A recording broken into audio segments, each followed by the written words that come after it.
This is a video going over the law of sines in Unit 7. And I'm not going to go over the derivation of the law of sines in this video. I'm just going to explain what it is and when we use it, and we're going to go through some problems associated with it. And so we found through discovery in class that the law of sines states that sine A over A equals sine B over B equals sine C over C. And remember, in triangles, capital letters are used for angles and lowercase are used for side lengths. And there is a purpose in the fact that when you have a capital A, for example, that is associated with side length A. Side length A, the lowercase a, is opposite angle A. So the labeling is important.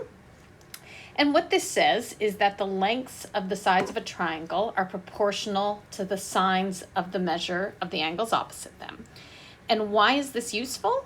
Well, we can solve triangles, and of course there's applications we have for this as well, which you'll see later, but we can solve any triangle using the law of sines if we know the following. We either would have to know two angles and one side. And remember, if you know two angles, you know three angles, because you can find the third angle by doing 180 minus the sum of the other two. So that's one case. And the same is true if I had ASA. The difference between the first and the second is just that you have the side length between the two angles, versus AAS is you don't have the side length between the two angles, you know. But again, if you know two angles, you know three angles.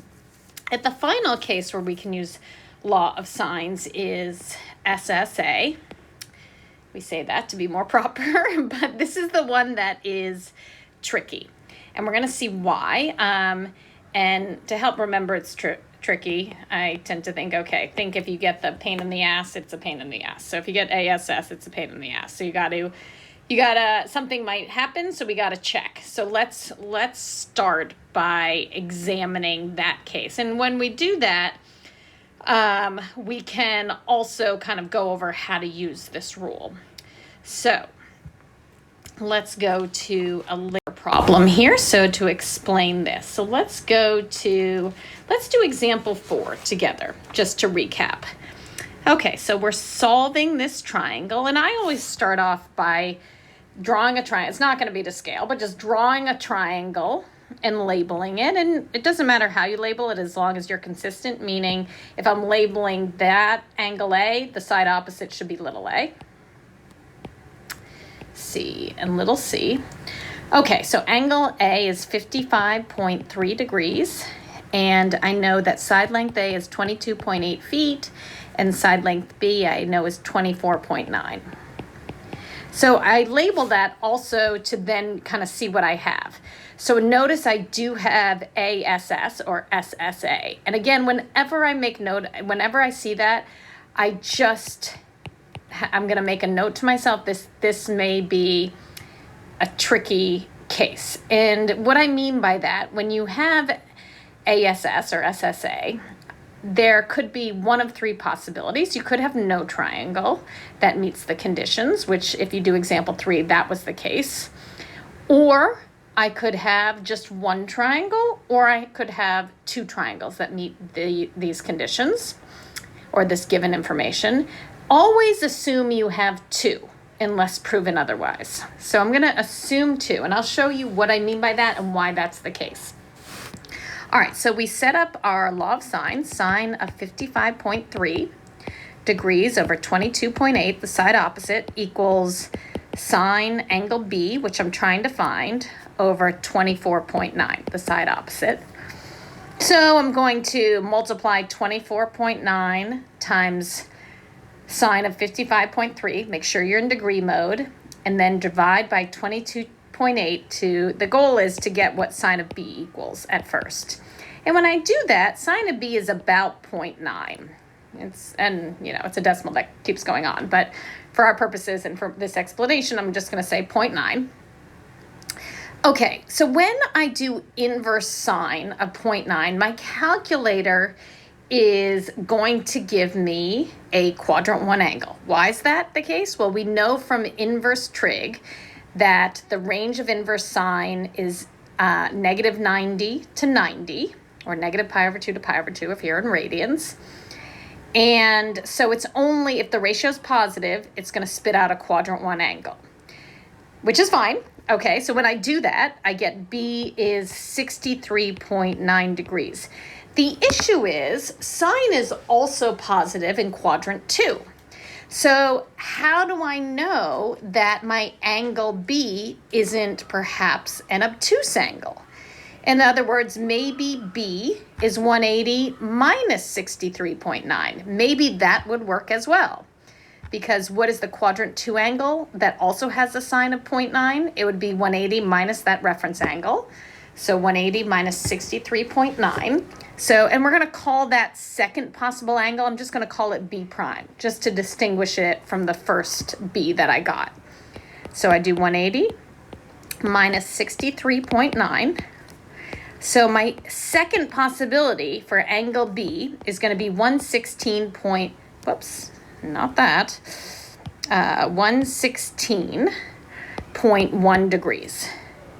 Okay, now why do I say this is a possibility? Well, if there were not two possible triangles, that would come out when you find the third angle. So let's go back to the initial B to find my third angle, which is C. I'm just going to do 180 minus 63.9 plus the angle that was given, 55.3. So my angle C is 60.8 degrees.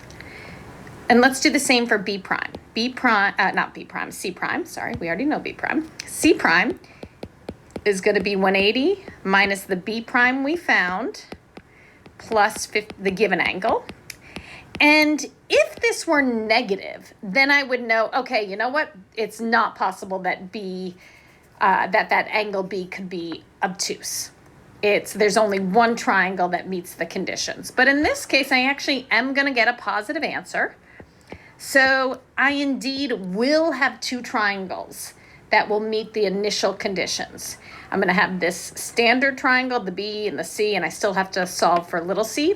And I'm also going to have B prime, C prime, and little c prime. So that's when you have to be careful. Again, this is what I mean. Always assume two triangles unless it proves otherwise, meaning at this stage when I went to find the third angle, if it were negative, it means there's no way there could be two triangles there. All right, let's just finish this off. I now just have to find side length C. So sine of 60.8 degrees over side length C equals sine 55.3 degrees over 22.8. So little c is about 24.2 feet. Let's do the same for little c prime, sine of 8.6 over little c prime equals sine of 55.3 over 22.8, and little c prime should be 4.1 feet.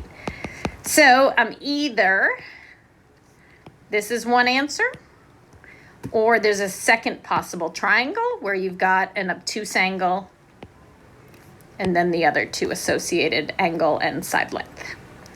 So ASS can be a pain in the ass, so you gotta watch out for that. Although let's just say it, we'll say SSA, but it's a good way to remember it. All right. So the other important information that came from this packet of law of sines was a different way to find an area of the triangle. And again, I'm just gonna, in class, you derived it, so I'm just going to talk about what actually that formula is and kind of what it means.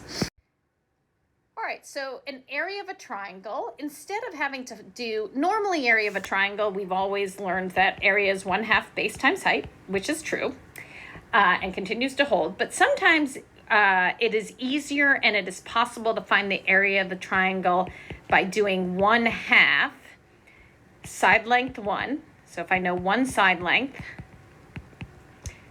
and if I know another side length, so side length 2, and then doing the sine of the included angle. So the angle between the two sides, you know. So for example, if, so this is all multiplied together. So for example, if I'm looking at, find the area, I'm just going to create a little triangle, ABC. If side length A is 3, side length B is 12, and angle C is 30. So in this case, I already have all the information I know because I have the two side lengths and the included angle. So to find the area of this triangle, it's just 1/2, that's side length 1, times the second side length, times the sine of the included angle, and this will just be 9 centimeters squared. So pretty neat that you don't have to, you know, do a bunch of different different types of maybe trig operations to create an altitude and have the base times the height. In this case, if you can have two side lengths and the included angle, we can find the area, which is going to prove very helpful in some problems. Okay, so the rest of this packet was just solving triangles. And where it became more interesting is when we started to incorporate law of cosines. And then we were using both this and the law of cosines work together to solve triangles and to do some interesting applications. So that's up in the next video.